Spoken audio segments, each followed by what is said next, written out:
13: quanto a mim, não julgo que eu haja alcançado, mas uma coisa faço, e é que, esquecendo-me das coisas que para trás ficam e avançando para as que estão diante de mim, prossigo para o alvo pelo prêmio da soberana vocação de Deus em Cristo Jesus. Esta vocação aqui não era uma vocação ministerial, mas era uma vocação que diz respeito à salvação. Paulo dizia: eu tenho que esquecer para prosseguir em busca da salvação. Agora, o que me chama a atenção aqui, meus queridos, é que esse esquecimento de Paulo era fruto da sua vontade. Ele estava sofrendo um surto de amnésia. Ele não estava aqui vivendo uma situação de enfraquecimento do tônus psíquico. Paulo disse: não, eu estou lutando para esquecer, eu estou fazendo força para esquecer, porque se eu não esquecer, eu não posso avançar. E aí, diante desta palavra de Paulo, eu entendo aqui 3 coisas importantes que eu e você precisamos saber na caminhada da conquista da salvação. O que é que nós precisamos fazer? Há algumas coisas que nos prendem, há algumas coisas que nos amarram, há algumas coisas que nos detêm, e nós precisamos nos desvencilhar de tudo isso.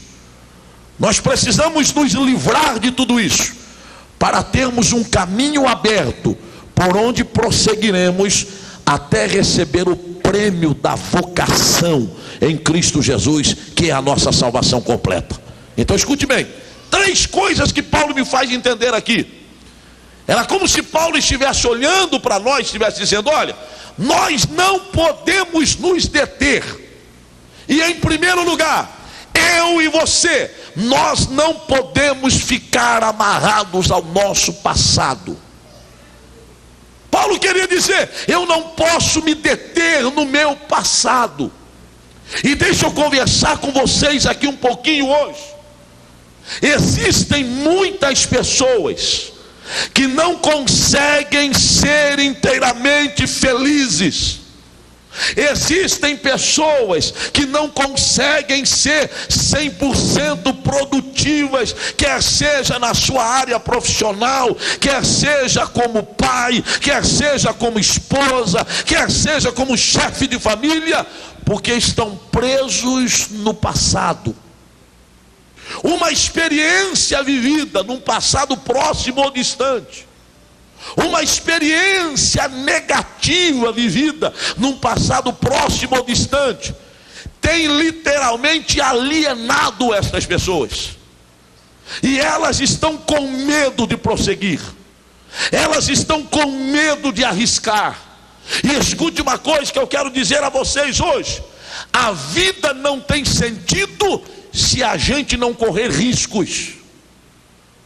Quando você para de arriscar, você para de viver. Quando você para de arriscar, você se acomoda, e quem se acomoda não chega a lugar algum. Deus não te chamou para ser um acomodado, Deus te chamou para aceitar desafios. Deus não te chamou para correr dos desafios, mas o Senhor o chamou para enfrentá-los. Corra risco, mas acredite que há um Deus que te ajuda no momento em que você está correndo riscos.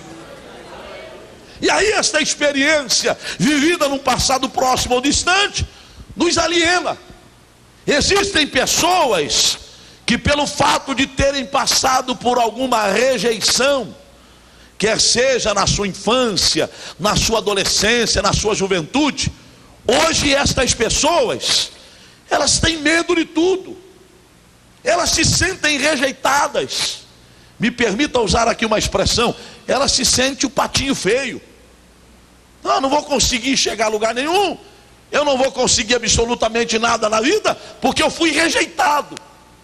E estas pessoas começam a ser reféns da sua própria consciência, porque uma situação vivida no passado não lhe foi favorável, e hoje ela não consegue produzir. Paulo viveu isso. Você procura aí a trajetória de Paulo, e você vai ver que ele enfrentou algumas situações desastrosas no seu ministério. Eu poderia até citar algumas delas hoje. Vocês se lembram da experiência de Paulo, que começou lá na Bereia e terminou em Atenas, ou começou lá em Tessalônica, antes da Bereia, né? Lá em Tessalônica ele prega a palavra, algumas pessoas aceitam a Cristo, mas aí os judeus, não satisfeitos com o trabalho de Paulo, eles assaltam a casa onde Paulo estava, a casa de Jason, leva Jason, a sua família, diante dos magistrados, e Paulo, não querendo trazer prejuízos à família de Jason, o que é que ele faz? Foge para Bereia. Bereia era outro mundo, Bereia era outra cultura, Bereia era outra gente. E aí Paulo começa a pregar a palavra na Bereia, e algumas mulheres, diz a Bíblia, da alta sociedade, aceitam a Cristo e começam a ouvir o discurso de Paulo. Mas de repente uma daquelas mulheres, feliz com aquilo que estava recebendo, feliz com os ensinamentos que estava recebendo de Paulo, acha por bem compartilhar esta experiência com outras pessoas. E faz o quê? Escreve algumas cartas e manda exatamente para onde nunca deveria ter mandado, para Tessalônica. Quando as cartas chegam lá em Tessalônica, vinha a notícia lá da Bereia: olha, vocês não vão imaginar, chegou um homem aqui extraordinário. As palavras que ele fala são palavras tocantes, não há coração duro que resista. Quando ele fala, nós nos quebrantamos diante das suas palavras. E chega lá a mensagem, o nome dele é Paulo. Lá em Tessalônica diz: ei, peraí, é aquele que nós colocamos para correr aqui, vamos nos juntar aqui, vamos até a Bereia e vamos colocá-lo para correr lá da Bereia também. Paulo, com medo que os moradores de Tessalônica fossem a Bereia para tumultuar a Bereia, o que Paulo faz? Foge para Atenas. Chega em Atenas, Atenas é outro mundo. Atenas é a cidade que eu queria morar. Cidade culta, cidade onde a matemática, a filosofia é muito desenvolvida, todo mundo quer viver em Atenas. Só dizer que mora em Atenas as pessoas já respeitam, porque aqui não tem ignorante, só tem sábio. E Paulo está andando pelas ruas de Atenas, mas ele descobre uma coisa: não obstante Atenas fosse evoluída na ciência, na matemática, na filosofia, na astronomia, Paulo entende que em Atenas havia uma concepção errada nos seus moradores com relação a Deus. Eles eram tão apegados a deuses, que diz a história que era mais fácil você encontrar em Atenas um Deus do que um homem. E eles eram tão preocupados em adorar as centenas, as dezenas, os milhares de deuses que existem, que eles começaram a construir altares a esses deuses. E com medo de magoar algum deus, eles constroem um altar e colocam lá: ao Deus desconhecido nós vamos oferecer aos deuses que nós conhecemos, e depois a gente vem a esse altar e oferece a algum Deus que a gente não conhece. Paulo passou por lá e disse: é aqui que eu vou começar. Vai lá para o Areópago, onde estavam os filósofos discutindo questões loucas de genealogia, e Paulo entra lá e vai conversar com eles. E aí, quando dá uma sobrazinha, Paulo entra e diz: ei, eu tenho uma conversa com vocês. Andando eu pelas ruas de Atenas, a minha atenção foi chamada acerca da quantidade e diversidade de altares que vocês têm erigido a muitos deuses. Mas o que me chamou a atenção foi um altar que vocês levantaram, erigido ao Deus desconhecido. E eu vim aqui porque eu tenho uma notícia bombástica para vocês, moradores de Atenas.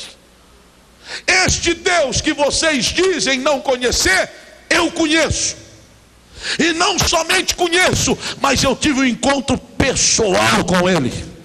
Estava eu a caminho de Damasco, no intento de perseguir os adeptos desta nova religião chamada cristianismo, e de repente este Deus apareceu para mim no caminho de Damasco.